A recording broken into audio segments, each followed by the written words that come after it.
Hey, good evening. Excuse me, Patty, what do you have to say about what happened today? What do you have to say? You still believe you did nothing wrong? Yeah, we have no comment right now. If he has no comment, we're good.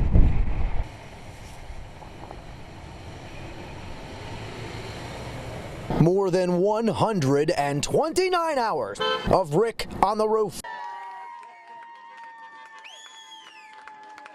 On Tuesday, a church van crashed into one of the children's bedrooms. 4 children, aged 1 through 10, were taken to the hospital, with only minor injuries to 1 child. Those on scene said the driver was the only one in the car and had low blood sugar at the time of the crash. Police, fire, EMS, and Red Cross were all on scene. The cause of the crash is still being investigated. As far as the damage to the home, this is what's left of the kid's bedroom after the van drove through it.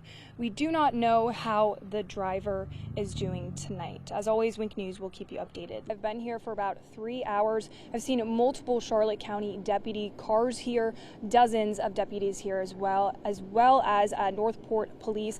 Now, they have been going in and out of those doors, those ambulance-only doors just behind me. I believe first responders rushed the deputy here at ShorePoint Health. I saw some people crying. It's clearly been an emotional situation here at the hospital. A forensic unit with a camera went inside, and that's about all we have confirmed. Now, a hospital employee did tell me just moments ago that Chair Permel is personally picking up the family of the deputy and bringing them here to the hospital.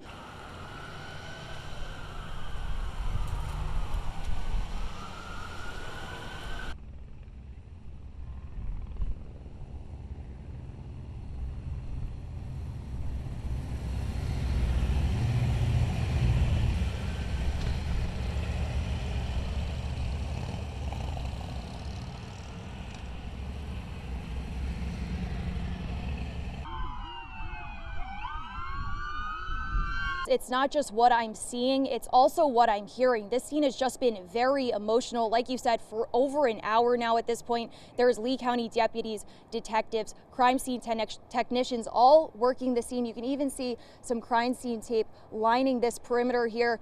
But I do want to note there was actually multiple groups of people. This is why I brought up the emotional aspect. There was people crying, hugging, all talking to one another. There was other people who actually exchanged threats with them. So the deputies had to come over with their flashlights, break that up, and actually kick them off the property. Now, I do want to show you what this scene is looking like right now, though. You can see all of the deputies still working. This scene is growing by the minute. LCSO did provide an update saying they will be continuing to work this scene for the most of the night. The Charlotte County Sheriff's Office and State Fire Marshal are still investigating how this happened.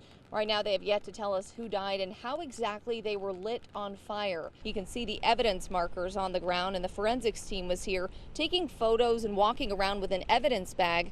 Charlotte County Fire and EMS tells us it responded to a call for a man on fire here at the mall. He was supposed to be taken away by helicopter, but he went into cardiac arrest as it was landing, so crews took him away in an ambulance so they could give him proper cardiac care and CPR. We now know that person died shortly after. By talking to witnesses, of course, but the key thing, the main thing here that revealed that Justin Casagrande was the man that pulled the trigger and the man driving that Audi was license plate readers. The report says it all starts here, Woody's Pawn.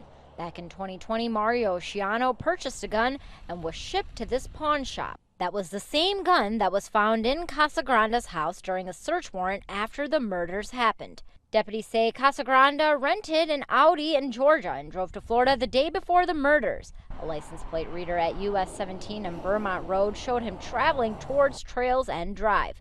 Just after the shootings, a witness saw him leaving through her rearview mirror and says the Audi sped by her on this dirt road where a neighbor's surveillance system captured the car. Now, the elephant in the room, you can see this car behind me stopped on the road, could not make it through. We did watch another vehicle start to come up and then turn off this road. Right behind me, this is the site right here. Look at this, Fort Myers Beach Pier, a pier that's been in disrepair for nearly 2 years. 2 years on Saturday, just getting pummeled with waves right now. You can see this water's only going up to about here right now, but once that wind blows, I mean, the water is traveling almost up to Times Square. I'm right in Times Square right now. In the last half hour, take a look at this.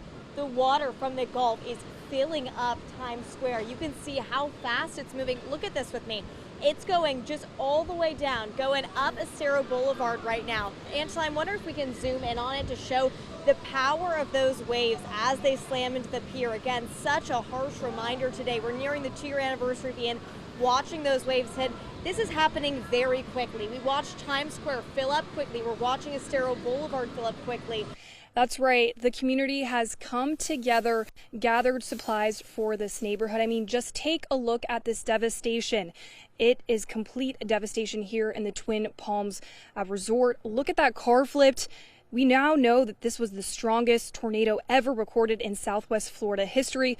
That's according to the National Weather Service. The intensity, an EF3 with winds of 140 miles per hour. Debris everywhere, piles and piles of it. It's truly hard to believe that nobody was killed with a scene like this. 39 homes destroyed, but people are lending a helping hand. Less than 3 miles away from the Twin Palms Resort sits Pastor David Bishop with the Maple Grove Baptist Church of Lakeport. The church doubles as a shelter and saw around 50 people stay during the storm. We had, I think, nine dogs here during the shelter as well, including the dog of a woman who is still in the hospital. There was a great travesty. That's absolutely true. Great tragedy, great devastation. But the sun's still shining today. Keep smiling. Just keep smiling. All 3 attorneys for the 3 defendants in this case are still collecting evidence to get ready for the trial. Victims' families were in court today, and the judge said he wants to keep moving this case forward. What the harvesters can do is use drones and cameras to catch the thieves in action. And when they are in action, they typically will come over to a tree just like this one and take the bags of berries and hide them. People are happy to see restaurants and businesses starting to reopen since the storms, but some business owners say they just want Matt Lachey to keep their head above water. I'm going to continue to work every day to make sure that we continue to be the state that people want to buy their oranges and vegetables and grapefruit, all their citrus and all their vegetables from. We are very important in this country for produce in the winter.